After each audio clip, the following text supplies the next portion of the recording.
Bonjour chers amis, chers frères et sœurs, que Dieu vous bénisse. Chers internautes, soyez également comblés. Chers révérends, je vous salue chaleureusement. Moi c'est le pasteur Dodo de la République du Bénin.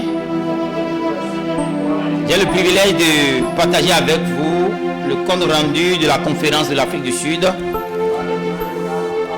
notamment sur le sujet le 7e sceau. La révélation du mystère du 7e sceau est un grand enseignement, un enseignement vital pour l'enlèvement. Nous sommes à la suite 7 et aujourd'hui c'est le 21 juin 2026. Nous allons lire les passages qu'on a lus la fois dernière. Apocalypse chapitre 8 verset 1, Apocalypse chapitre 5 verset 1 à 8 et enfin Apocalypse chapitre 10 verset 1 à 4 pour faire le contexte. Vous allez vous rappeler que à l'issue de l'enseignement de la fois dernière, on a compris que Jésus-Christ à la croix n'a pas pu nous racheter.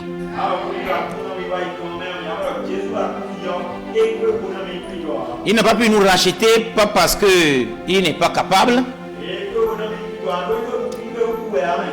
parce que Moïse, le grand prophète de l'Ancien Testament,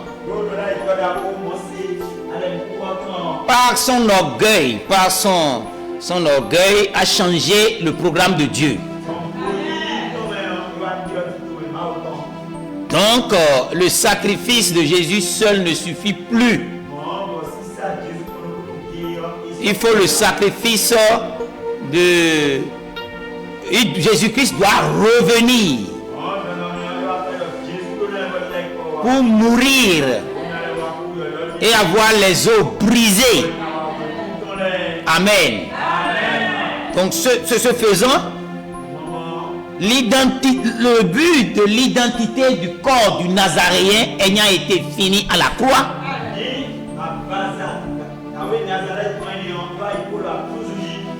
il n'a plus d'autre corps que le vôtre et le mien.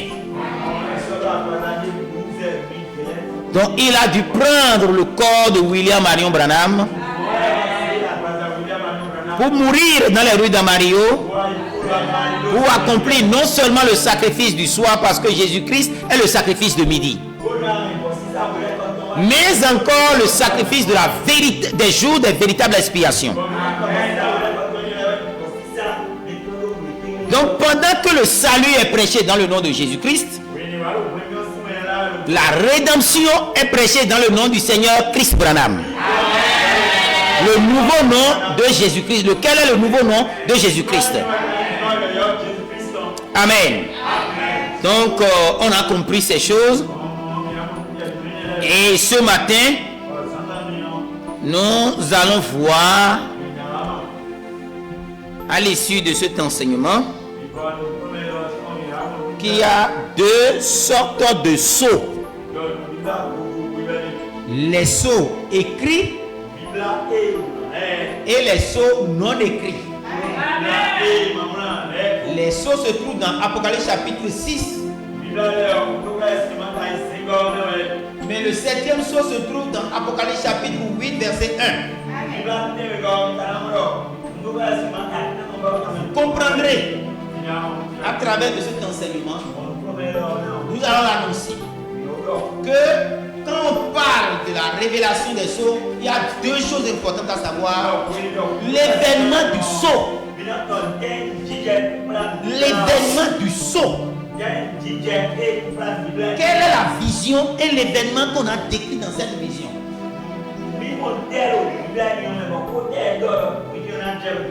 Amen. Donc on va voir les différents sortes de sceaux, les sceaux écrits, les sceaux non écrits dans les Écritures. On va voir ce qu'il faut considérer dans l'ouverture des sceaux.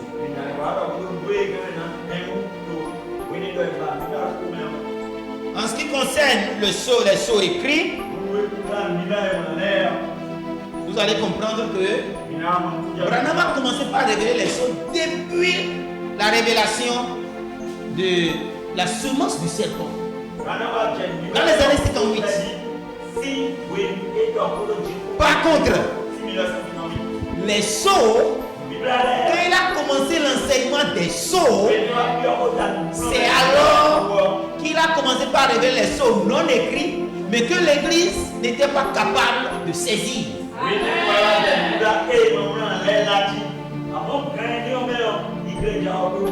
Donc, je vous exhorte à être attentif pour une heure que nous aurons à passer. Et soyez chauds. Soyez des porteurs de feu. Car notre Dieu est un Dieu donc, devant lequel se trouve un feu dévorant et au bout duquel il y a une tempête violente. Soyez donc égayés. Amen. Que Dieu vous bénisse. Alléluia. Sans plus tarder, on va prendre nos Bibles dans Apocalypse chapitre 8 ou lire la parole du 7e sceau. Quand il ouvrit le 7e sceau, il eut dans le ciel un silence d'environ une demi-heure.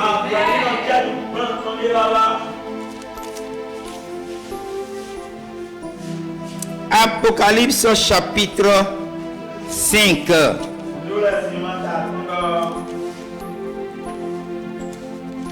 1 à 8.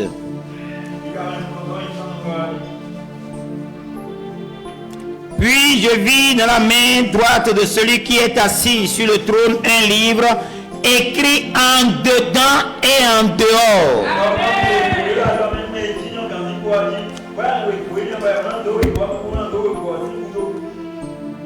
C'est là le nœud. Écrit en dedans et en dehors. Scellé de 7 sceaux. Et je vis un ange puissant qui criait d'une voix forte, qui est digne d'ouvrir le livre et d'en rompre les sceaux.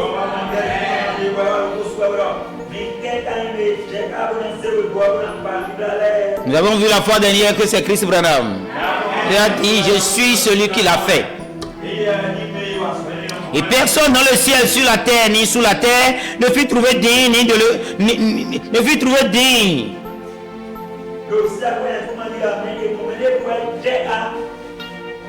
Personne dans le ciel, ni sur la terre, ni sous la terre, ne put ouvrir le livre, ni le regarder.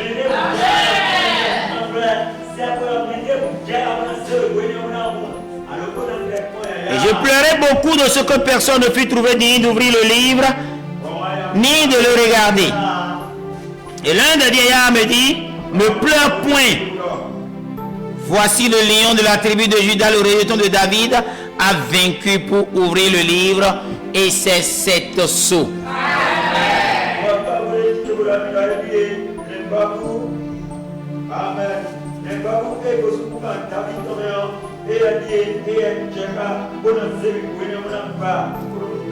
Et je vis au milieu du trône et des 4 êtres vivants et au milieu des vieillards un agneau qui était là comme immolé.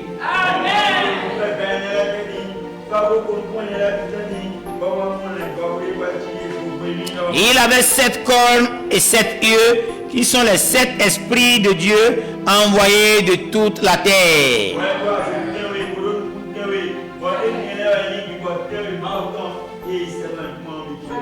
Il vint et prit le livre de la main droite de celui qui est assis sur le trône. Et quand il eut pris le livre, les 4 êtres vivants, les 24 anciens, se prosternèrent devant l'agneau, tenant chacun une harpe et des coupes d'or remplies de parfums qui sont les prières des saints.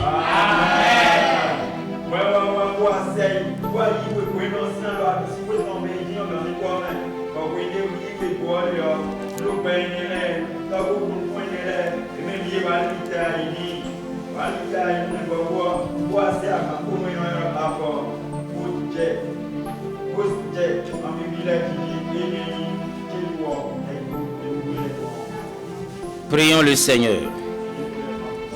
Rédempteur parfait, Créateur de l'univers, toi le grand El Elohim, toi le Jéhovah avec sa famille, le grand aigle Jéhovah, viens nous conduire, nous les aiglons, dans les firmaments de la révélation. Viens nous donner l'envergure de grandes ailes déployées de l'aigle, afin qu'on soit capable d'aller dans la profondeur des Écritures. Seigneur de gloire, oins-nous de l'onction du nouvel âge d'église d'Éphèse. Cette onction de lion, d'autorité et de puissance, viens nous revêtir de cela, Seigneur. Toi qui nous as prédestinés à recevoir la révélation des mystères cachés, pour recevoir le baptême du Saint-Esprit sans sensation, nous venons à toi ce matin, Seigneur, implorant ta miséricorde et ta grâce. Puisses-tu nous laver par ton sang, le sang qui enlève toute malédiction. Viens nous laver à travers de ce sang, Seigneur. Éternel des armées, rocher des âges, Jésus-Christ le même hier, aujourd'hui et éternellement. Toi le grand rocher des âges, toi qui t'es manifesté en ce temps de la fin, toi le Jéhovah de l'Ancien Testament, tu es le Jésus-Christ du Nouveau Testament et Christ Branham du Troisième Testament, le Saint-Esprit d'aujourd'hui. Oh Dieu, nous venons à toi, sachant réellement que surnaturelle est ta vie, Seigneur Branham. Et cette vie surnaturelle nous montre que rien n'est impossible pour le croyant, car tu as rendu toutes choses possibles. De la guérison des malades, à la création des organes manquants, jusqu'à la résurrection des morts et à la création par la parole. Ça, c'est la divinité manifestée. Ça, c'est Dieu dévoilé. Ça, c'est le Dieu puissant dévoilé devant nous. Louange à toi, Seigneur. Gloire à toi, Seigneur. Merci de ce que tu t'es révélé à nous, car tu as gravé ton visage dans le rocher, afin que nous ne soyons pas confus. Et ton visage, Seigneur, c'est le visage de Christ Branham. Louange à toi, Seigneur des armées, car nous savons que tu es un homme de guerre. Éternel des armées, viens combattre les ennemis pour nous. Tous ces démons de manifestation, ces démons d'assignation, ces démons, ces dominateurs, ces principautés, ces puissances, autant qu'ils sont, Seigneur, tu es au-dessus de tout, Seigneur. Tu es assis sur le trône de la majesté divine dans les lieux célestes, car Dieu a mis tout sous les pieds de Christ Branham et a fait de lui comme Pierre fêtière, comme pour chef suprême à la super église. Louange à toi, Seigneur, pendant que nous réclamons ta présence au milieu de nous par nos chants et nos louanges. Nous venons aussi te donner nos dîmes et nos offrandes. Viens les bénir, Seigneur des armées. Bénis-nous financièrement au travers de cela. Bénis-nous physiquement et spirituellement. Et que nous puissions vraiment être bénis par ta parole. Entre en nous, Seigneur, car nous t'ouvrons nos cœurs. Nous t'ouvrons nos cœurs, Seigneur. Pendant que je quitte le chemin, puisse ta parole entrer dans la vie des frères et sœurs et leur apporter la vie. Quand qu'il en soit ainsi, nous te le demandons, Père, en ton puissant nom Christ Branham, le Rédempteur parfait, le signe éternel, le nouveau nom de notre Seigneur Jésus-Christ. Amen. Acclamez le Seigneur. Amen, amen, amen, amen, amen. Veuillez vous asseoir. Vous pouvez voir clairement dans Apocalypse chapitre 5, déjà au premier verset, qu'il y a un livre. Et que ce livre est fermé, ce livre est enroulé et scellé de 7 sceaux. Comme nos affiches précédentes l'ont montré, c'est un rouleau. Les parchemins n'étaient pas comme la Bible, comme ça, comme un livre. Les parchemins étaient comme des rouleaux, comme ce micro, enroulé, rond comme ça. Et comme ils sont enroulés, on les scelle par des sceaux. Donc, c'est scellé ici en dedans et en dehors. L'événement du premier sceau est raconté, la vision est donnée. Alors, on a scellé le premier sceau. Quand on a scellé le second sceau, dessus, on a scellé encore le second sceau. Donc, en dedans, on voit le premier sceau scellé, on voit le second sceau scellé, le deuxième, le troisième sceau scellé, le troisième, le quatrième, cinquième, sixième, septième sceau scellé. Maintenant, en dehors du livre, en dehors du rouleau, on a vu 7 scellés. Amen. 7 scellés, 7 sceaux sont mis sur le rouleau au dos du livre. Voilà comme vous voyez sur l'affiche à gauche.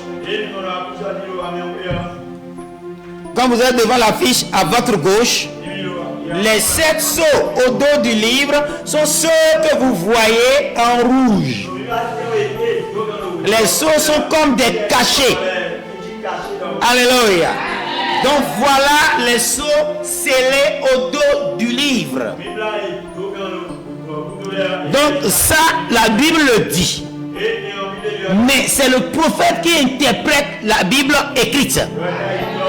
Donc qu'est-ce que Branham a dit de ça? Il dit, monsieur, est-ce le signe de la fin? Il nous dit au paragraphe 112, eh bien, vous vous souvenez lorsque cela a été dit, les anges dans les 7 âges de l'église. Or, ceci va s'imbriquer parfaitement avec ces 7 sceaux dont nous allons venir parler. Les 7 sceaux dont nous allons essayer de parler, lorsque nous reviendrons cette fois, sont les 7 sceaux écrits.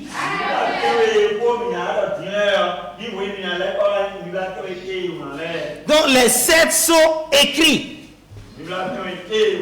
Donc ces 7 sceaux écrits, Brandy, c'est ceux-là pour lesquels nous reviendrons prêcher. Il parlait le 30 décembre 62 et il a commencé par prêcher les sceaux à partir de mars 1963.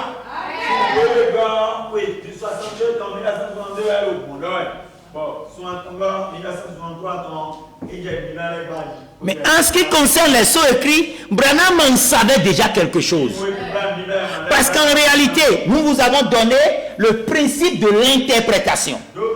C'est de prendre la parole, c'est de prendre l'histoire, de relier la parole à l'histoire, de relier l'histoire à la parole. C'est ça qui donne l'interprétation de la parole. Nous sommes d'accord. Donc quand Branham parle de sceaux écrits, c'est des événements qui sont déjà accomplis. Alléluia.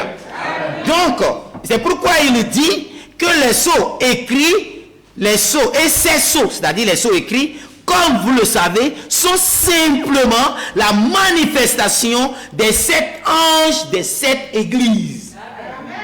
Donc, et nous vous avons dit la fois dernière qu'en ouvrant les sceaux, en révélant les 7 âges de l'église, Branham a donné les noms des 7 messagers.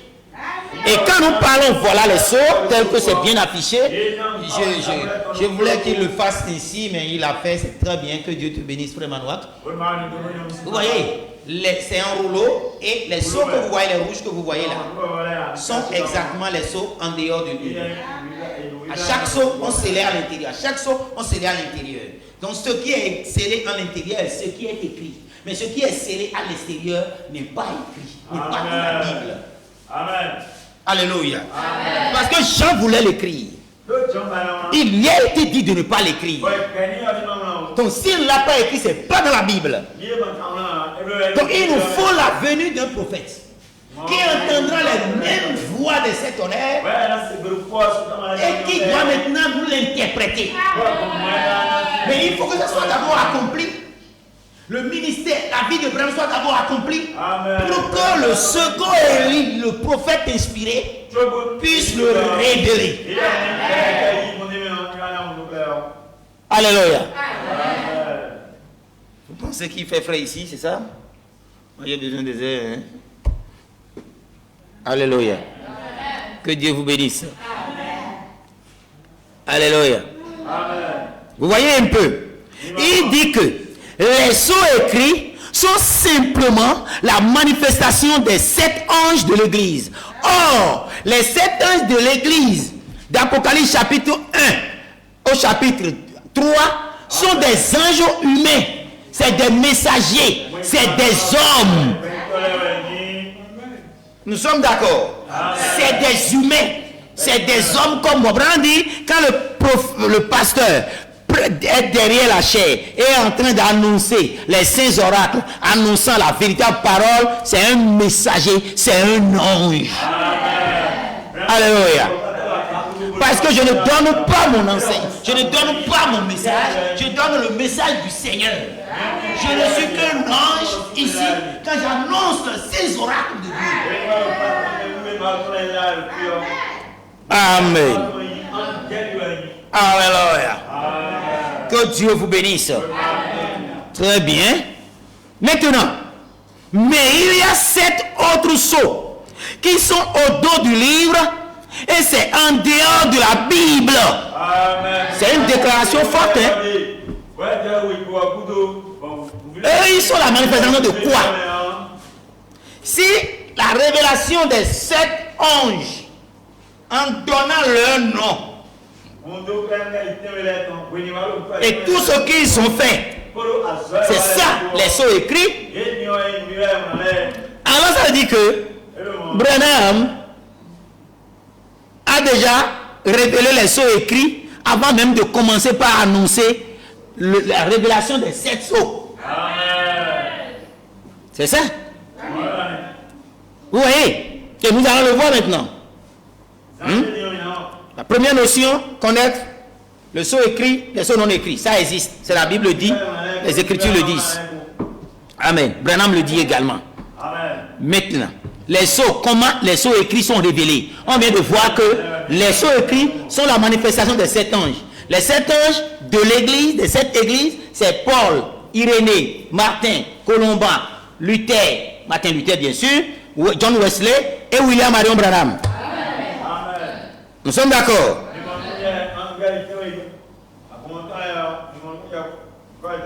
Très bien. Mais il y a 7 autres sceaux qui sont au dos du livre. C'est en dehors de la Bible. Paragraphe 112. Paragraphe 112 de monsieur, est-ce le signe de la fin? Remarquez, nous allons y arriver dans un moment. Maintenant, avant de commencer ceci, êtes-vous fatigué? Aimeriez-vous vous lever ou changer de position? Parce que ça ne manque nulle part. Parfois, à un moment donné, Branham parlait avec tellement de zèle. Il parlait des anges, il parlait des petits oiseaux, des colombes. Il parlait tellement des choses surnaturelles. Il a parlé de l'ange qui est descendu à la rivière Oyo et tout ça. Il a parlé de ça dedans. Il a parlé. Monsieur, est-ce le signe de la fin? Ça, c'est le... Quand on vous parle d'un sermon des tonnerres, c'est ça. Quand il dit le sermon des tonnerres, c'est de ce livre qu'il parle. Donc, quand on parle de ces choses, effectivement, ça fatigue des gens. Des gens charnels, ça les fatigue. Si vous ne priez pas réellement pour que Dieu éveille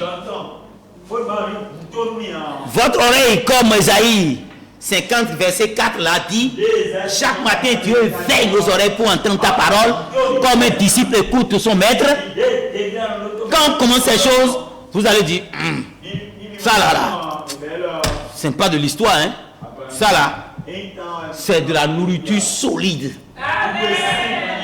Vous voyez? Donc je vous exhorte, par exemple, dit, êtes-vous fatigué? Je vous en prie, ne soyez pas fatigués. Hein? Il dit, hein, aimeriez-vous vous lever pour changer de position?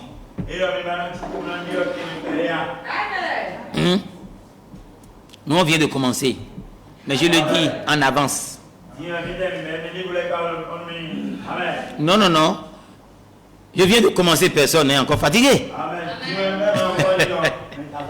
Mais je le dis en avance. Quand ça c'est trop statué là, hein, secouez-vous, levez-vous, changez de position. Alléluia. Que Dieu vous bénisse. Amen. Maintenant prenons, Dieu se cache et se révèle, puis Dieu se cache, puis se révèle dans la simplicité. Prêché le 17 mars 63 matin, paragraphe 103, pour vous montrer que si les 7 sceaux écrits sont la manifestation des 7 anges de l'Église, les sceaux non écrits sont ceux qui le détiennent, c'est eux qui peuvent le manifester. Donc je peux paraphraser en disant que les 7 sceaux non écrits sont simplement la manifestation de la, des 7 anges de la constellation. Qui elles sont manifestés? À Sunset Mountain, la montagne du soir, du soleil couchant. Amen. Sunset. Amen. Écoutez ici maintenant.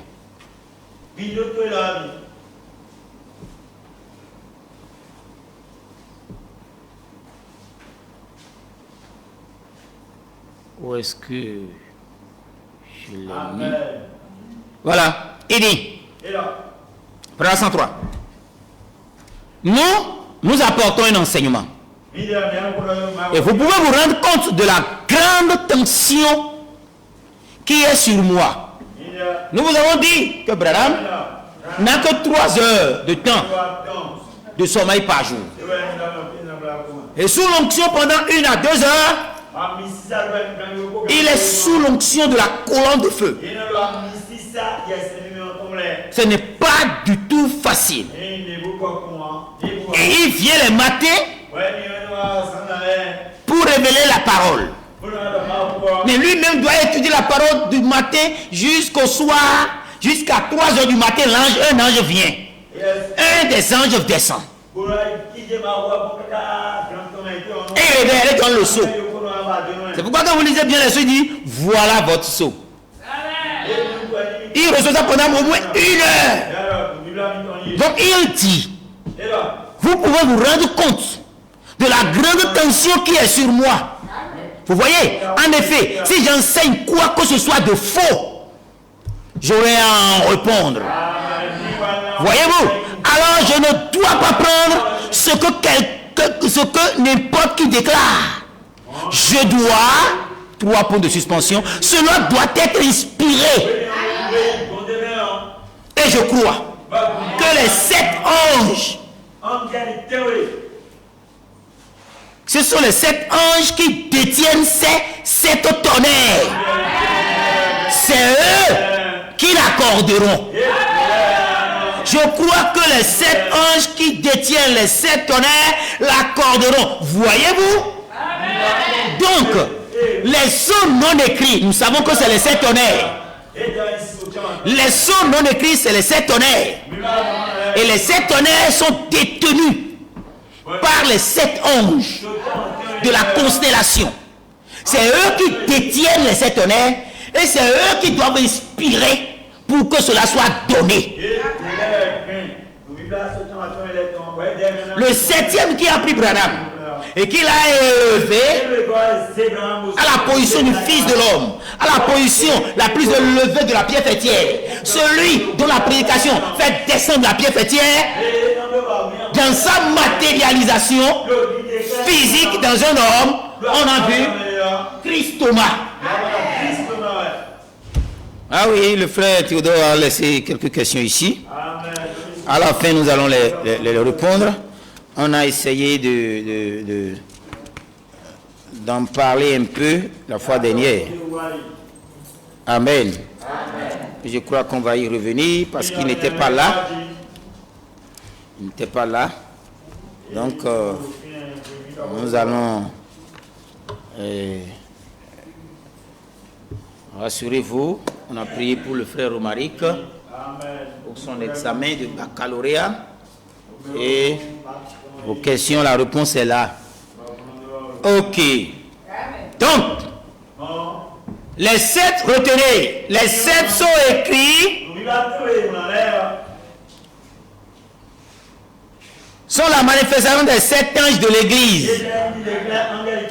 Et les 7 sceaux non écrits sont la manifestation des 7 anges de la constellation. Brand dit c'est eux qui le détiennent et c'est eux qui doivent l'accorder pour qu'on en parle. Amen. Continuons toujours avec cette affaire de sceaux écrits, sceaux non écrits.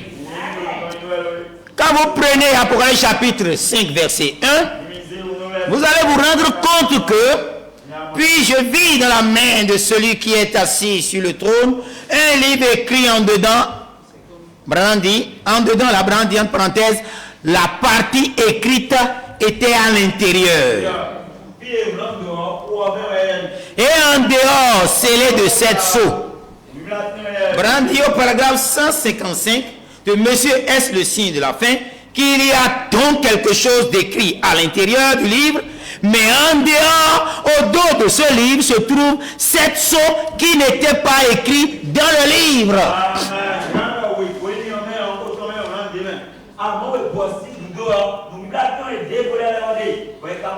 Oh, c'est Jean, le révélateur qui parle. Maintenant, souvenez-vous, ce n'était pas écrit dans le livre, mais qu'au jour de la voix du 7e ange, tout ce mystère qui est écrit à l'intérieur s'accomplira. Donc, nous allons parler de la révélation des sceaux écrits. Alléluia. Voyez-vous, il devait être résolu en ce jour-là. Maintenant, voyez-vous, messieurs, je lis paragraphe 116. Et nous allons lire le passage que j'avais annoncé en ce qui concerne Apocalypse chapitre 10. Il dit, c'est alors le moment que les 7 voix d'Apocalypse chapitre 10 soient révélées, lorsque le livre est fini. Lorsque la Bible est finie, fermée. C'est alors que les sceaux non écrits, c'est-à-dire les tonnerres, seront révélés. Ce sont les 7 mystérieux voix des tonnerres qui étaient écrites au dos du livre, que j'ai eu l'interdiction d'écrire. Laissez-moi vous le lire. Je vis un ange puissant, descendait du ciel, enveloppé d'une nuée. Au-dessus de sa tête était l'arc-en-ciel, et son visage était comme le soleil, et ses pieds comme la colonne de feu. Quand Branham dit, il y a une différence entre l'ange et la lumière. La lumière, la colonne de feu, c'est Jésus-Christ. Mais l'ange qui vient à lui, c'est un ange géant qui pèse comme 90 kilos, qui est toujours bras croisés. Brandy a de gros bras. Il est géant, imposant. Il est un homme sans barbe. Il est éclair, mais bronzé dedans.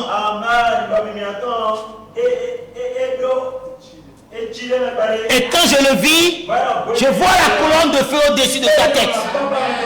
Donc, il y a une différence entre l'ange et la lumière. C'est pourquoi nous chantons. Comment on dit? L'ange qui vient à moi n'est pas le Seigneur Jésus-Christ. C'est un ange qui l'assiste. C'est un ange qui nous révèle. Alléluia. Donc il dit, un ange puissant ayant au-dessus de lui la colonne de feu. Tout comme Branham ayant au-dessus de lui la colonne de feu. Vous allez dire, mais est-ce que Thomas a la colonne de feu? Une énorme colonne de feu pendant qu'il fêtait 6 avril. Il a envoyé le 6 avril des loueurs. Une énorme colonne de feu est descendue. Pendant qu'il prêchait. Devant une assemblée aussi petite que la sienne. La colonne de feu est descendue comme un corridor de feu au-dessus de lui. Alléluia. C'est la super église de l'Inde. Alléluia. Colonne de feu qui confirme le message. Quand la colonne de feu vient, un nouveau message vient. Quand la colonne de feu descend, un nouveau message arrive. Que Dieu vous bénisse. Nous ne sommes pas dans le faux. Nous ne sommes pas dans l'erreur. Nous sommes dans l'absolue vérité. Alléluia. Que Dieu vous bénisse. Je continue la lecture sur... J'ai vu un ange puissant qui descendait du ciel enveloppé d'une nuée. Au-dessus de sa tête était l'arc-en-ciel. Et son visage était comme le soleil et ses pieds comme des colonnes de feu.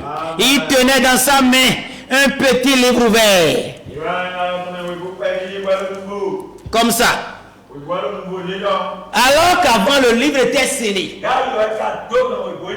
Maintenant dans un chapitre dit le livre est ouvert. Combien ça?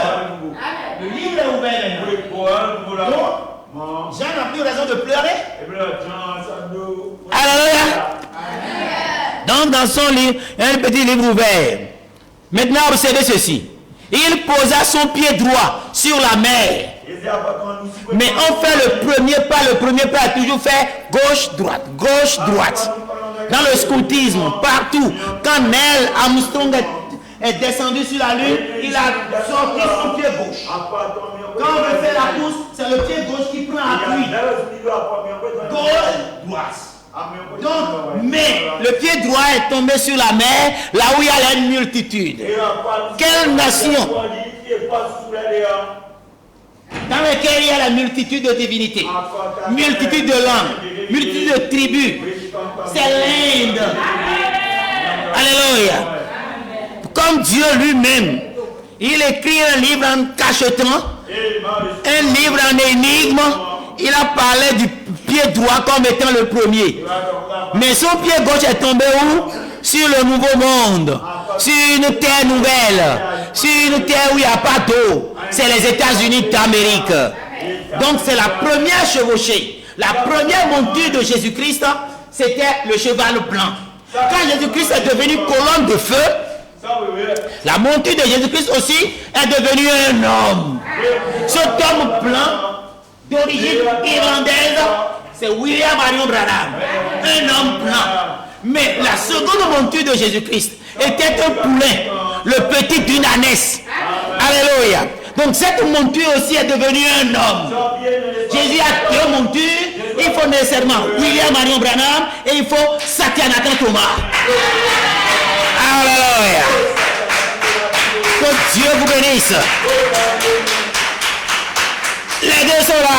C'est les deux montures de Jésus-Christ. Jésus-Christ a chevauché les deux montures. L'un à l'est, à l'ouest et l'autre à l'est. On continue rapidement. Il posa son pied droit sur la mer, son pied gauche sur la terre. Et il cria d'une voix forte comme rugit un lion. Le lion de la tribu de Juda. Quand il cria, les 7 tonnerres firent entendre leur voix. Jean a entendu. Jean a écouté. Et quand les 7 tonnerres furent faire entendre leur voix, j'allais écrire. Et quelque chose fut dit ce n'était pas seulement un bruit. Il eut quelque chose de dit. Et j'allais écrire parce qu'on lui a dit, écris tout ce que tu vois, écris tout ce que tu entends. Quand vous êtes en consécration poussée, jusqu'à sentir la présence de Dieu, tout ce que vous entendez, tout ce que vous voyez en transe, tout ce que vous entendez, et notez ça. C'est comme ça arrivait à chaque. Alléluia. Et il était prêt à écrire. La chose lui a épelé la chose. Ça a épelé clairement. Ça a épelé. B-R-A-N-H-A-M.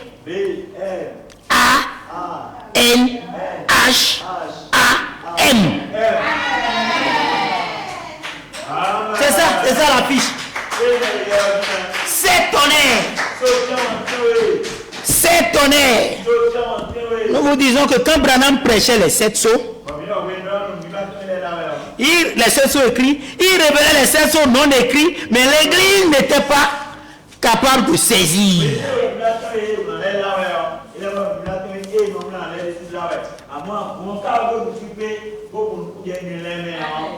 C'est ça le problème. Maintenant, vous allez voir, comme l'affiche le montre là-bas, il dit, il sonna 7 sceaux, coup sur coup, comme si 7 anges, tout s'est tu. S'il y avait le moindre geste, cela aurait pu laisser échapper quelque chose, le 7e sceau. Alors ils se sont tus, c'est tout. Ils se sont tus pendant combien de temps? Pendant une demi-heure. Si 1000 ans est comme 24 heures, il y a combien de demi-heures dans 24 heures? Il y a 48 demi-heures. Si vous prenez 1000 ans divisé par 48 demi-heures, vous allez voir que vous allez vous retrouver, la seule demi-heure qui reste, vous allez voir que c'est 20 ans, 10 mois. Donc depuis mars 1963 jusqu'à quand? 1989 janvier, vous verrez les demi-heures achevées. Il n'y a plus rien, tout est silencieux. Janvier 1980. Amen. Vous voyez l'affiche là-bas là? Les 7 anges dans leur manifestation, dans les cieux des cieux. Quand la science a pris la photo, vous voyez, vous allez voir le nom Branham bien écrit par les ailes d'ange.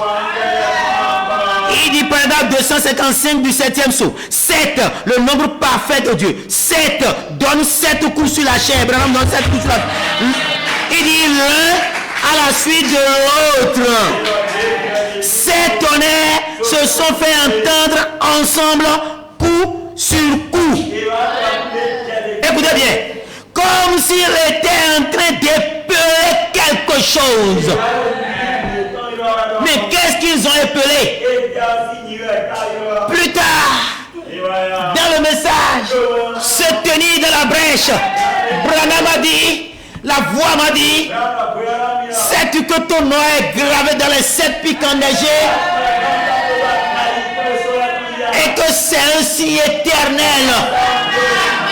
Et quand il y a le tout dans ton cœur, reviens là. Alléluia. C'est tonnerre que Jean voulait écrire. La même voix dit à Branham, combien de lettres y a-t-il dans ton nom? Et Branham a dit, B, R, A, N, H, A, M. 7 lettres. 7 pics enneigés. 7 tonnerres. Alléluia. Jean n'a pas pu l'écrire.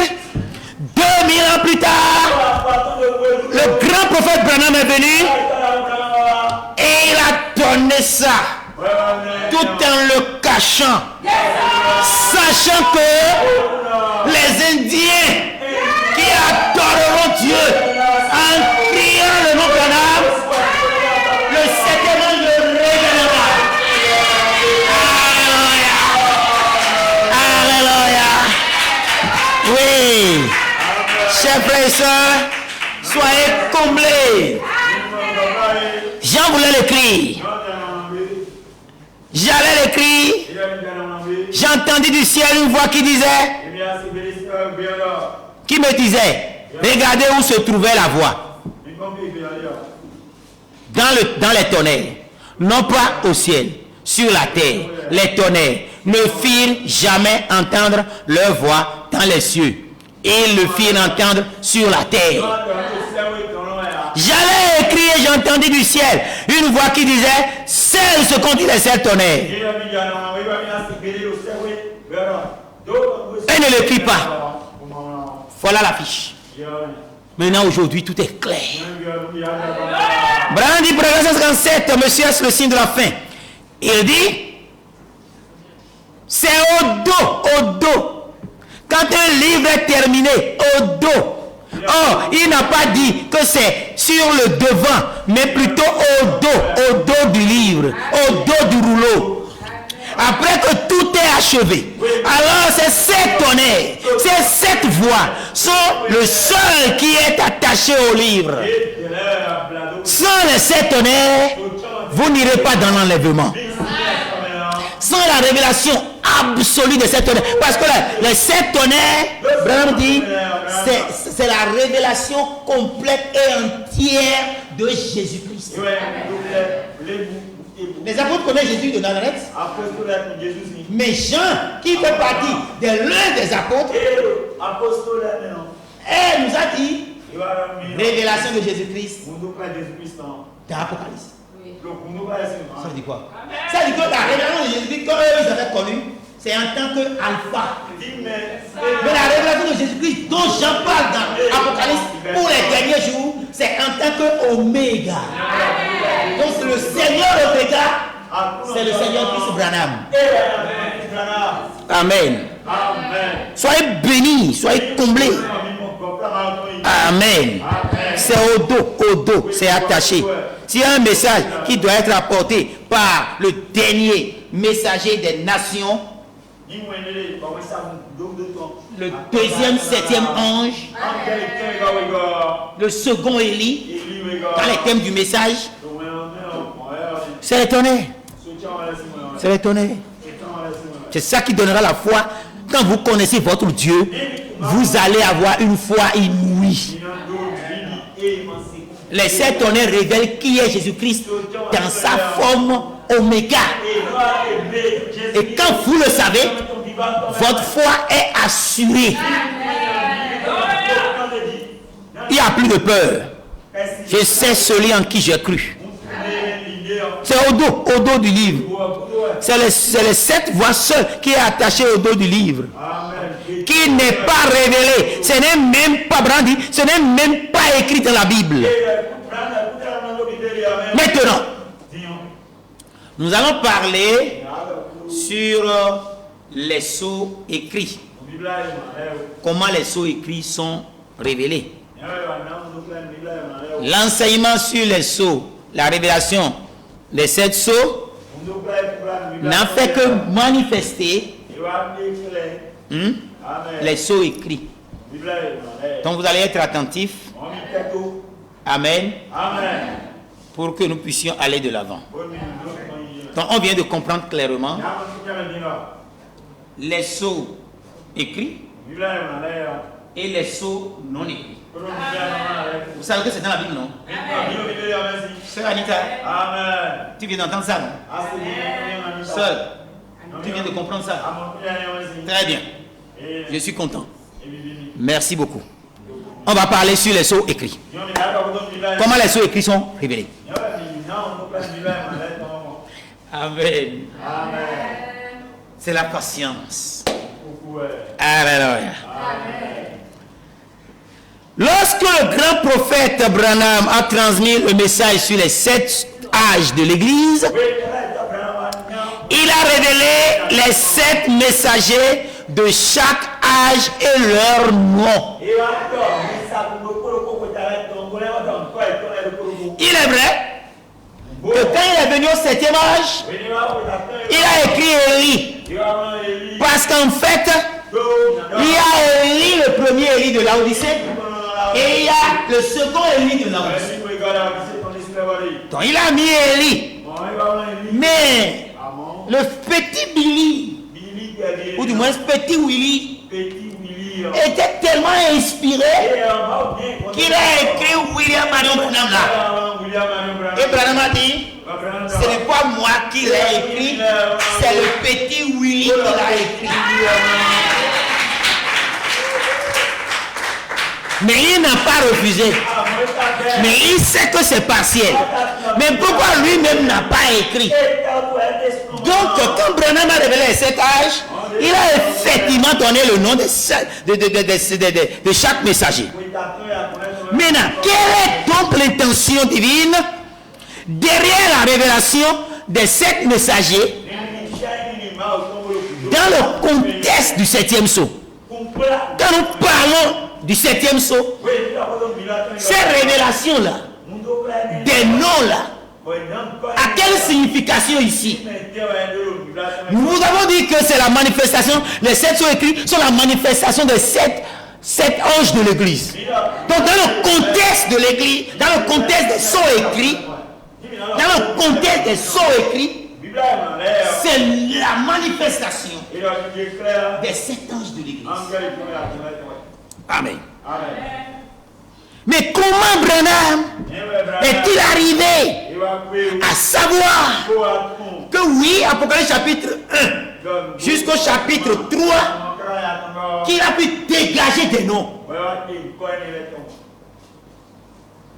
C'est justement là comment les choses sont révélées. Alléluia. Donc nous allons prendre l'exposé des âges. D'ailleurs, c'est le seul livre qu'il a écrit.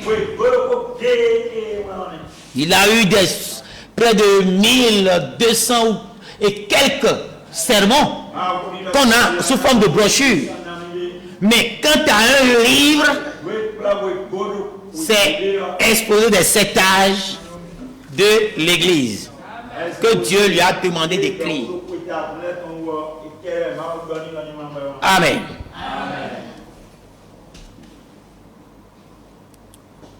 Nous savons tous que le premier messager, c'est Paul. La Bible même parle de ça. En ce qui concerne les nations, c'est Paul. Donc si on connaît le premier messager, on peut comprendre la règle que Dieu a donnée qui peut être utilisée pour sortir d'autres noms. Il y a eu plusieurs généraux de Dieu, des hommes puissants, remplis de gloire, qui ont accompli de grands prodiges et signes.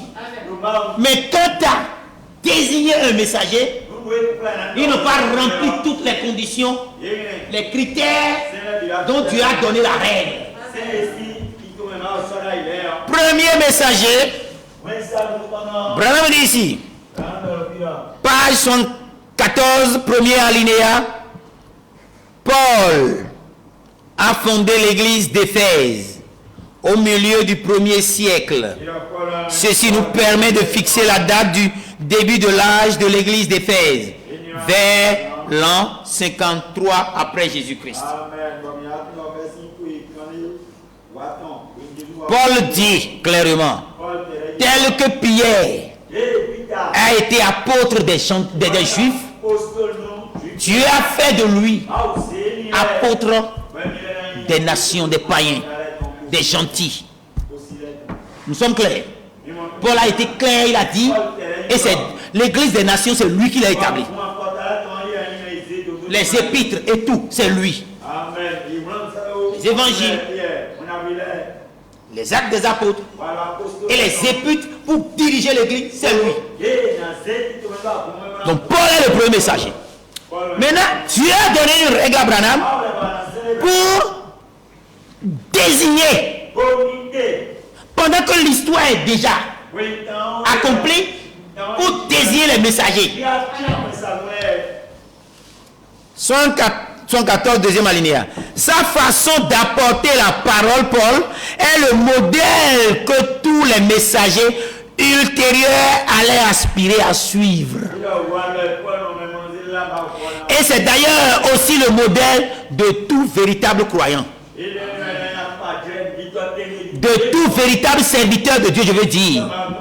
Même si ce dernier n'atteindra pas les mêmes sommets que Paul dans le domaine prophétique, le ministère de Paul a 3 qualités que voici. De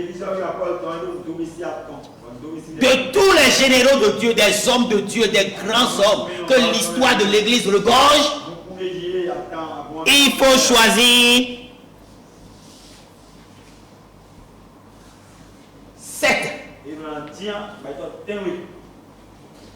Nous sommes d'accord. C'est facile?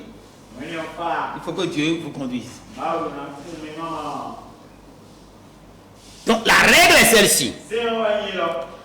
Tout serviteur, même moi qui suis devant vous, je dois pouvoir suivre le modèle de Paul. Tout messager doit pouvoir suivre le messager Paul, le prophète Branham, qui est venu au temps de la fin. Pendant que l'histoire de l'Église est écrite, doit pouvoir lire les Écritures et dégager les hommes de Dieu durant chaque âge de l'Église qui est le plus proche de Paul, en se basant sur les 3 qualités. Première qualité, chers serviteurs de Dieu, voilà, vous pouvez l'avoir su, mais je vous rafraîchis la mémoire. Si vous ne le savez pas, vous êtes vraiment bénis. 3 qualités que le ministère de Paul est, 3 qualités qui caractérisent le ministère de Paul.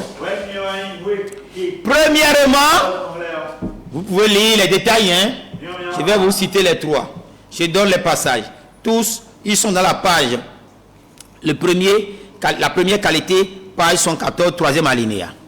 Version électronique, bien sûr. Page 115, deuxième alinéa pour la deuxième qualité.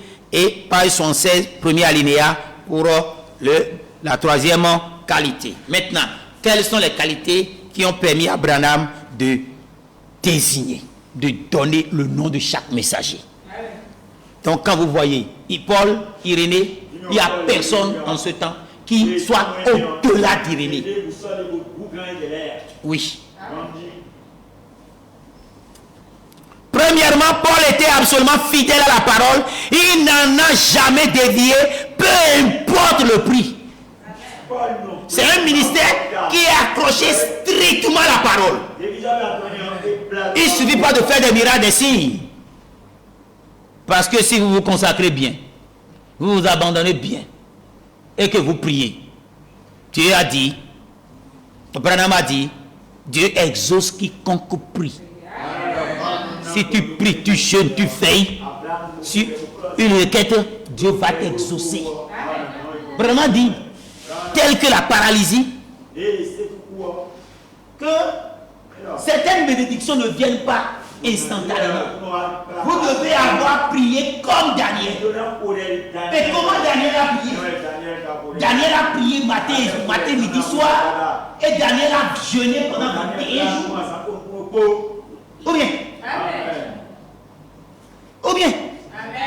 Comme Branham dit que des bénédictions, ta paralysie par exemple et autres, que certaines bénédictions ne viennent pas instantanément. C'est la puissance de Branham, sa consécration, sa présence constamment, sa présence constante dans la présence de Dieu. On regorge d'énergie suffisante. Il dit, je prie tellement que je viens seulement dans la maison et je sors les gens sont guéris. C'est de l'énergie emmagasinée. Quand Jésus-Christ a dit, ces démons ne s'en vont pas que par le jeûne et la prière. Ce n'est pas que tu es devant le problème maintenant que tu vas commencer par jeûner. Tu dois l'avoir fait en amont, emmagasiner d'énergie. Pierre marche et son homme guérit. Mais c'est déjà, c'est le prix qu'il a payé qui font que quand vous restez sous son ombre, vous êtes guéris. Alléluia. Voyez-vous? Donc, malgré les signes et les prodiges de beaucoup de généraux de Dieu, Paul, lui, s'attachait à la parole. Il n'en dévie pas ni à gauche ni à droite. Alléluia. Paul multiplie les jeûnes, multiplie les veilles, les faits. Il lit 2 Corinthiens 11, 27. Allez voir comment Paul a vécu. Deuxième qualité du ministère de Paul. Le ministère était dans la puissance de l'esprit, de sorte qu'il démontrait la parole écrite, la parole parlée, la parole écrite. Amen. Abraham commençait par dire 1 Corinthiens 2, 1 à 5. Voyez-vous? Donc la parole de Paul, Paul ne prêche pas seulement, il prêche avec puissance. Amen. Il prêche avec puissance. Alléluia.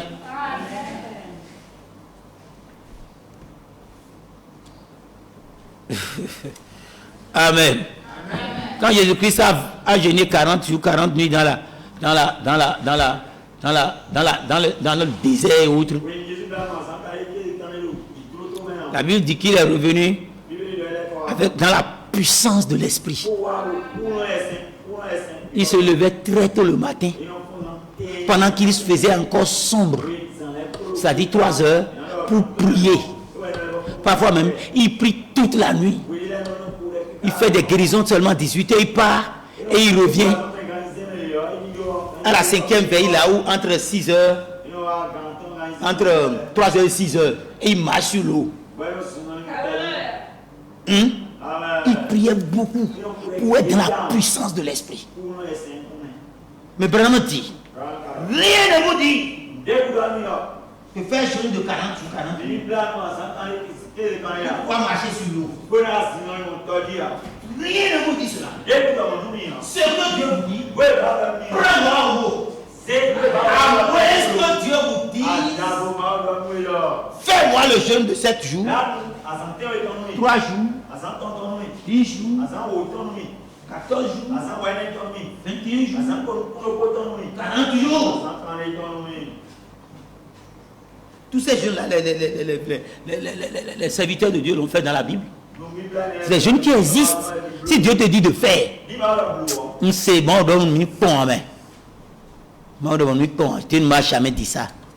Et tu es allé dans sa présence. Hein? L'onction de la prédication, c'est autre chose. L'onction de guérison divine, c'est autre chose. Et chaque onction a un prix. Qu'est-ce que Dieu, Branham a dit? Samson, il dit Samson doit payer le prix. Tu dois payer le prix. Que je meure avec mes ennemis. Mais moi, je ne vous souhaite pas de mourir avec vos ennemis.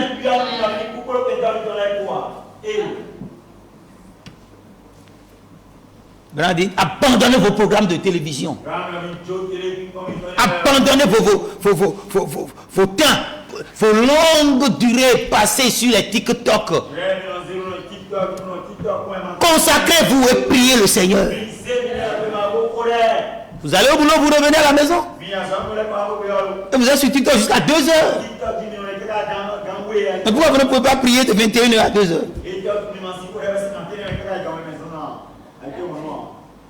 Mais pour TikTok, on est là et prêt. Ou bien? C'est ça? Le prix à payer quand tu prends. Samson. Et toi, tu es l'apôtre. Oh, une église, le sermon, une église séduite par le monde. Branham a dit, Samson doit payer un prix. Et quand il a commencé par dire ça, il a dit, abandonnez vos programmes de télévision. Ce n'est que ça.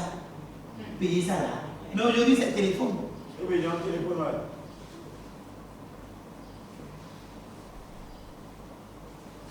2026, c'est une année croisière. 2026, c'est une année rendez-vous.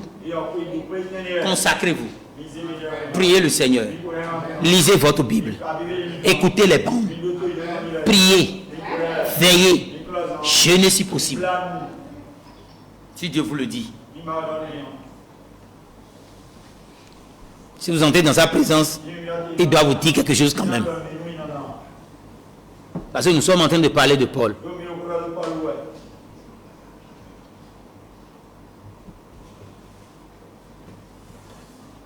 Amen. Troisième qualité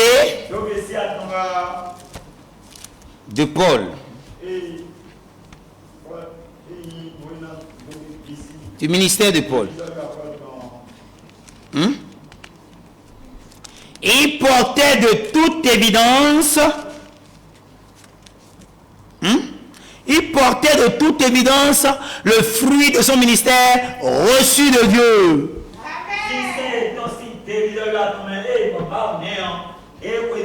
Et vraiment donné 2 Corinthiens 12, verset 11. Mais un peu avant ça, vous allez voir comment Paul fait. Les fruits de son ministère, c'est que des gens ont cru en son message. Des gens suivent son message. Vous comprenez? C'est les fruits de ça. Un ministère que tu détiens doit produire des fruits dignes de la repentance. Doit produire des croyants, des fidèles.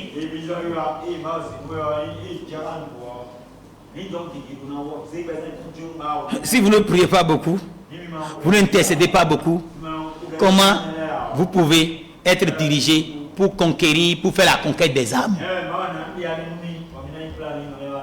La théologie, vraiment dit la théologie, ne va pas.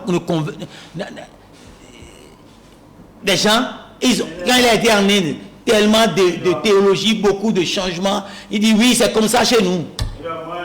Des courants de pensée. Donc Paul, son ministère était dans la puissance de l'esprit et son ministère portait de toute évidence le fruit. Et si vous voyez 2 Corinthiens 11, 27, comme je l'ai dit, il dit j'ai été dans le travail. J'ai été dans le travail et dans la peine, exposé à de nombreuses veilles. Détaillement. Paul veillait beaucoup. Il priait beaucoup dans la nuit. Il étudiait beaucoup. Exposé à de nombreuses veilles, à la faim, à la soif et à des jeûnes multipliés. Abraham dit nous devons avoir un ministère proche de Paul. Même s'ils ne pourront pas atteindre les sommets prophétiques qu'il a atteints. Donc les messagers que vous voyez là ont fait ça. Et les résultats qu'ils ont donnés là, Dieu l'a montré. C'est pourquoi le Saint-Esprit les a désignés. Il est l'heure. Oui, il est l'heure. Et je multiplie au froid et à la nudité. Amen. Et dit, sans parler d'autre chose, je suis assiégé chaque jour par les soucis que me donnent toutes les églises. Alléluia. Amen. Les fruits de son ministère là. Ok. Maintenant, donnez-moi 10 minutes, je vous en prie. Amen. Pour que je puisse... on a dit les sceaux écrits. Les sceaux écrits, vraiment révélé les sceaux en donnant des noms. Sur quelle base il a donné des noms? Nous venons de dire qu'il a pris Paul comme modèle. Paul étant modèle, il a maintenant vu les qualités du ministère de Paul. Et tout le monde doit suivre cela. Maintenant, écoutez lui-même le dire à la page 111, premier alinéa de l'exposé des âges. Il dit, en utilisant la règle que Dieu nous a donnée pour choisir le messager de chaque âge, nous déclarons sans hésitation que c'est Irénée que Dieu a élevé à cette fonction. Il était le disciple de Polycarpe, ce grand saint combattant de la foi. Il ne fait aucun doute qu'au pied de ce grand homme, il avait fait l'apprentissage de la grâce chrétienne qui courait de sa vie consacrée. La parole, la divinité de Christ il maîtrise ça. Lui n'est pas dans la trinitarien. Nom du Père, Fils, Saint-Esprit, comme étant trois personnes en Dieu. Jamais cela n'existe. Lui connaissait la divinité de Christ. Vous voyez, Branham a dit ça ici. Maintenant, je saute, vous pouvez lire après, hein, parce que il y a beaucoup d'autres serviteurs de Dieu qui ont de glorieux témoignages sur leur ministère, mais ils ne militaient pas pour la vérité absolue. Page 159, exposé des âges premiers, alinéa. En utilisant la règle que Dieu nous a donnée, il a dit encore 2 fois, pour choisir le messager de chaque âge, c'est-à-dire en choisissant celui dont le ministère se rapproche le plus de celui du premier messager, Paul, nous déclarons sans hésitation que le messager de Pergame est marqué de tout.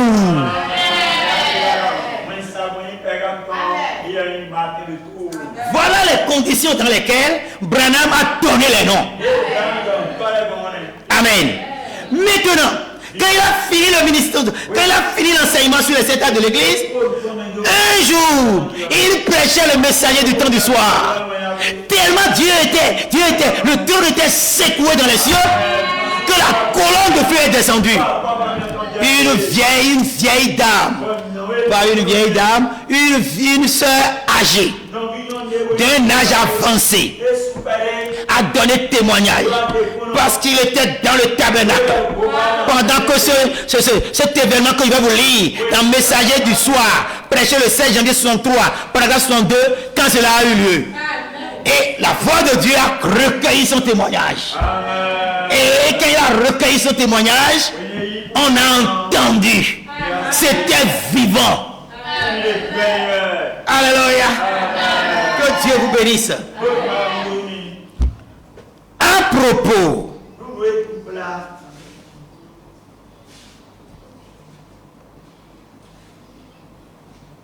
y a-t-il quelqu'un qui a déjà entendu les bandes sur les âges de l'église?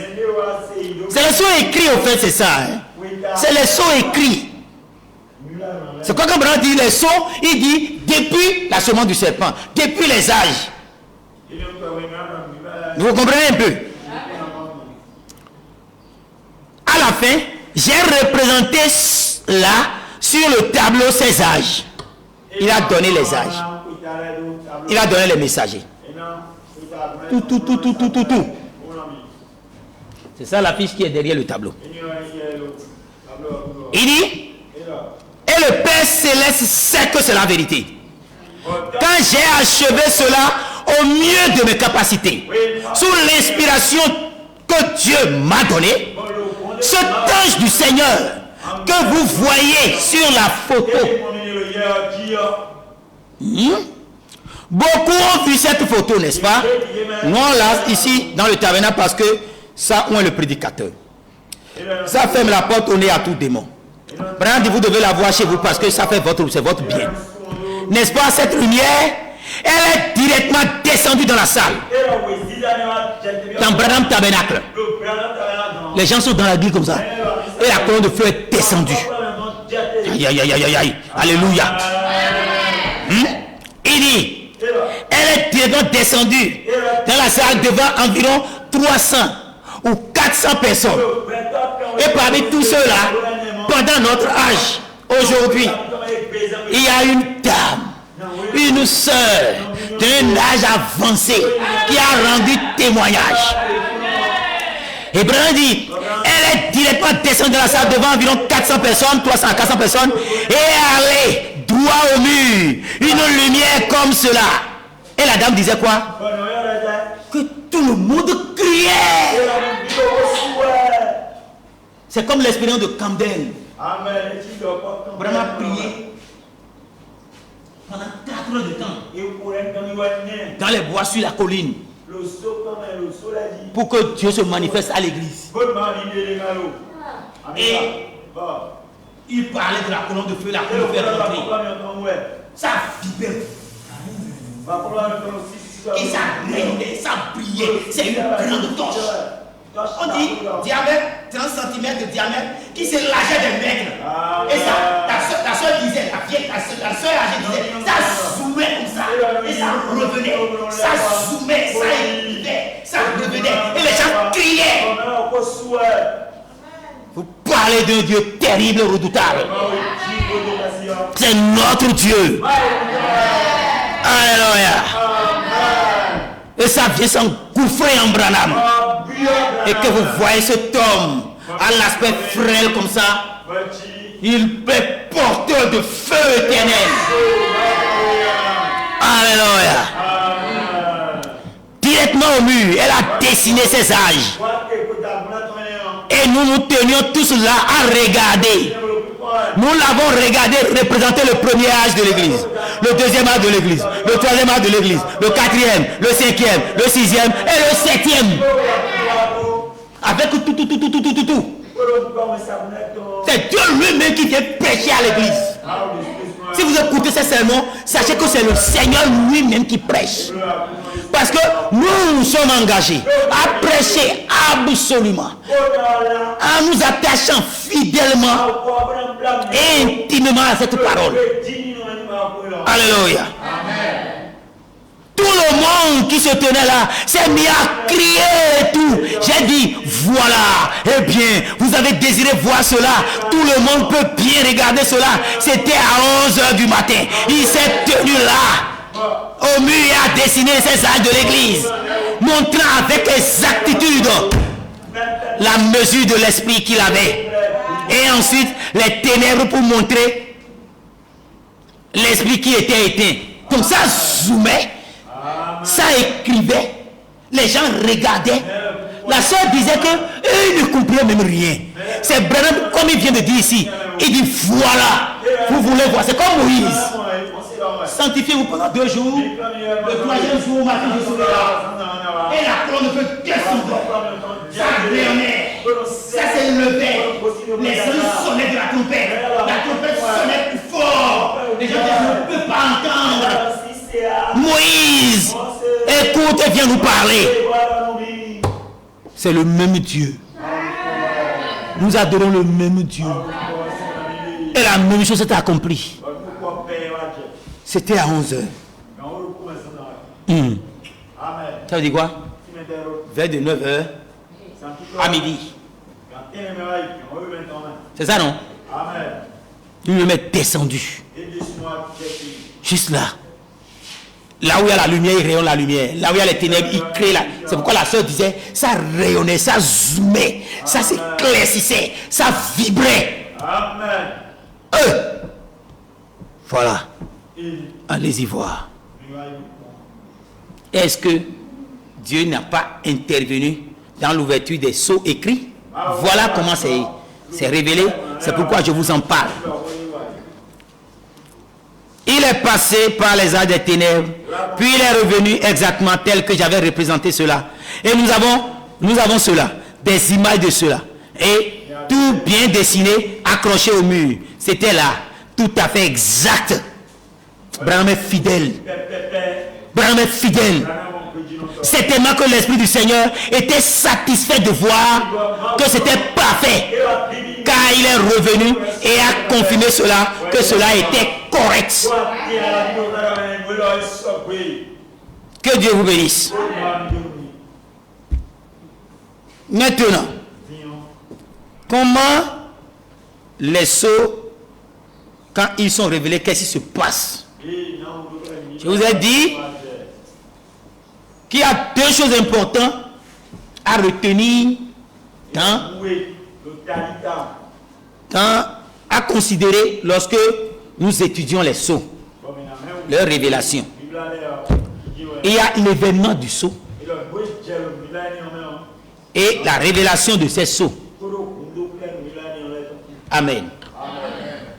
Donc, quand on parle de l'événement de sceau, vous allez voir que Branham a dit de ne pas manquer cela. Chaque âge de l'église a eu son messager. Comment ils ont été désignés, on vient de le dire.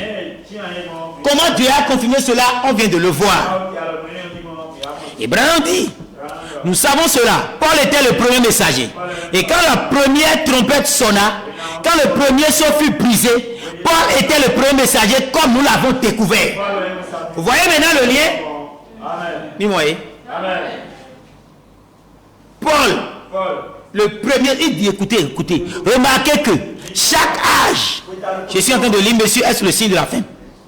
Remarquez, chaque âge de l'église a eu son messager. Et nous savons cela. Paul était le premier messager. Et quand la première trompette sonna, c'est la trompette de l'évangile, quand elle sonna par le premier messager, le premier sceau fut brisé. Et il dit, Paul était le premier messager. Donc le premier sceau écrit, c'est Paul. C'est la manifestation de Paul comme nous l'avons découvert. Maintenant, premier sceau. Paragraphe 63. Brandi, remarquez ce qui se passe. Alors que nous continuons, voici le plan. La première chose qui se passe, c'est qu'il y a d'abord une annonce dans les cieux. Qu'est-il arrivé? Un sceau est ouvert. Qu'est-ce que c'est?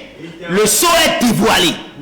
Et quand un mystère se dévoile, alors une trompette est sonnée par le messager. Et quand le messager sonne la trompette, elle déclare la guerre. Quand la guerre vient, ceux-là qui n'ont pas cru, alors un fléau tombe sur eux. Un fléau tombe et un âge de l'église commence. Donc cette guerre, qu'est-ce que c'est? L'ange de l'église saisit le mystère de Dieu. Paragraphe 63 du premier sceau. N'est-ce pas encore pleinement révélé? Mais ce moment-là, à ce moment-là, il saisit le mystère de Dieu. Puis il va vers le peuple. Après que le mystère lui a été donné, il va vers le peuple. Qu'est-ce qu'il fait? Il commence à proclamer ce message. Et cela déclenche quoi? Une guerre spirituelle. La sœur dit non, c'est faux. Ah non, moi je ne crois pas. Moi je crois. Et fini. De l'église catholique sort l'église, deux églises. Deux églises sortent, deux églises. Deux églises sortent, deux églises. Jusqu'à ce que, comme l'église catholique avait la puissance, jusqu'à l'âge des ténèbres. Maintenant, les protestants sont venus maintenant. C'est un messager. Il est 96 docteurs. Il est 96 fois docteur. N'est-ce pas quand on écrit une thèse, on est docteur? Ou bien, Martin Luther a écrit 96 thèses. Il a collé ça au mur de l'église. Quand les gens ont vu ça comme ça, il dit les titres des thèses quoi.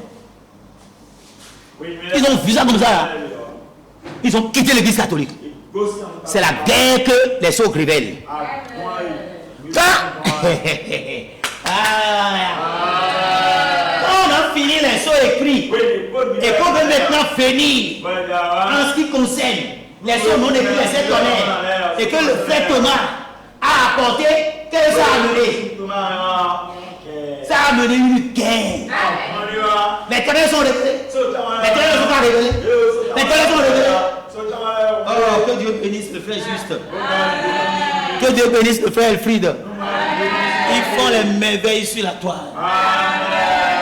Pourquoi y a-t-il beaucoup de divisions dans Branham? C'est le messager Thomas qui crée tout ça. C'est un messager. Le septième. Le deuxième septième ange. On ne peut pas parler de huitième. Le messager d'un autre âge d'église d'Éphèse. Son message de résurrection de Branham a créé beaucoup de tumulte. Comment vous pouvez parler de Branham qui est ressuscité? Comment? Son message de la révélation du nouveau nom. Christ Branham est le nouveau nom de Jésus-Christ. Ah non. C'est la guerre. Mais laissez, attendez. Les fleuves vont tomber sur eux. Il est l'ange du jugement de Dieu, l'ange de la colère de Dieu. Chers internautes, moi je vous prie de quoi? Je vous prie de quoi? Si vous ne croyez pas en ce messager que Dieu a envoyé, qui a révélé les sept tonnerres, vous voyez la constellation des sept anges sur le livre là, Amen. Vous voyez sur la Bible? Que Dieu vous bénisse. Amen. C'est ça ce qui se passe. Donc l'événement du sceau et la révélation de cet événement. Alléluia. D'accord? Qu'est-ce qu'il fait? Il commence à proclamer le message. Cela déclenche quoi? Une guerre spirituelle. Ensuite, elle prend son messager avec les élus de cet âge. Et ils partent. Ils meurent. Ils s'en vont. Et il leur fait reposer à l'écart dans le sommeil. Sommeil en Christ. Ensuite, il laisse les fléaux tomber sur ceux qui ont rejeté le message. Un jugement temporaire. 6e saut, paragraphe 200. Et puis la trompette déclarait une guerre.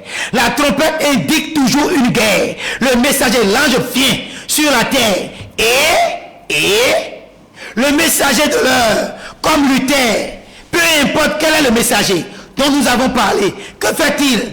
Lui, il arrive, un sceau est ouvert, est révélé, une trompette est sonnée, la guerre est déclarée, et les voilà partis. Et puis le messager meurt, il scelle ce groupe, et il le met à part, il entre, et un fléau, ça bat sur les incrédules. Attendez qu'on aille dans l'enlèvement. Ils vont souffrir. Ils disent de n'importe quoi aujourd'hui. Taisez-vous. Laissez-les tranquilles. Ils vont voir. Amen. Chers frères et sœurs, chers internautes, nous sommes en train de finir. Oui, on a atteint l'objectif de ce matin. Oui. Parce que nous voyons clairement qu'il y a deux sortes de sceaux.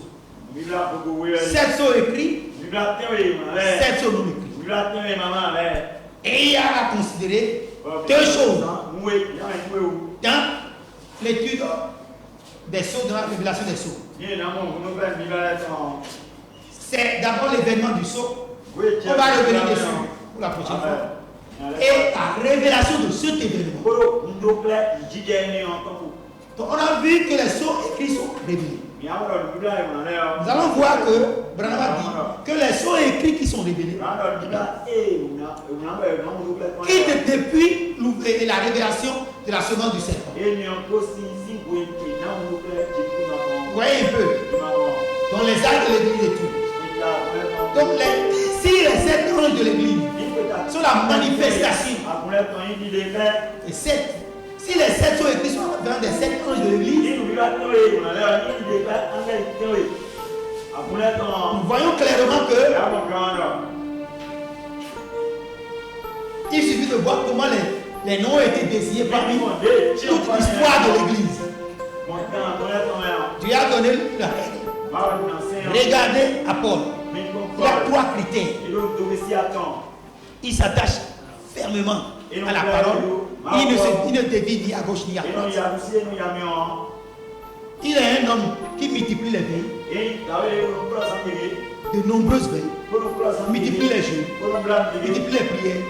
Quand la fin, il prie beaucoup. Et la puissance du Saint-Esprit agit avec lui. Il a été les sommets les plus élevés prophétiquement. Troisième, il doit avoir les fruits de son ministère. Votre ministère doit produire des fruits. Sur cette base, Irénée était le meilleur étant le plus proche de Paul en son temps. Martin était le même. Vraiment dit que l'œil était rempli de feu.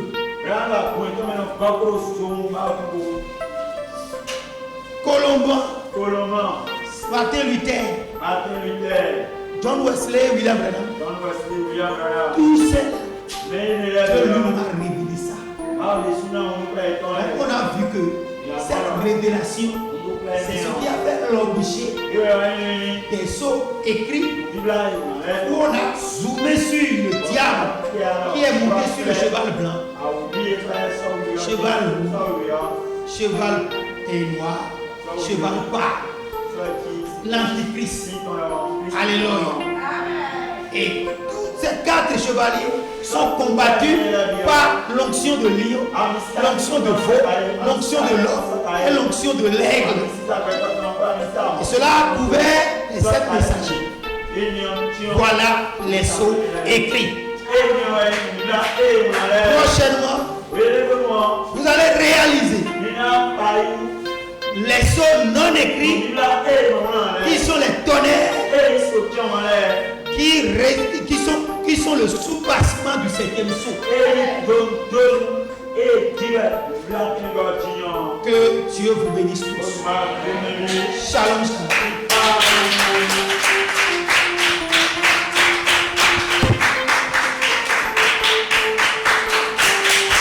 Amen.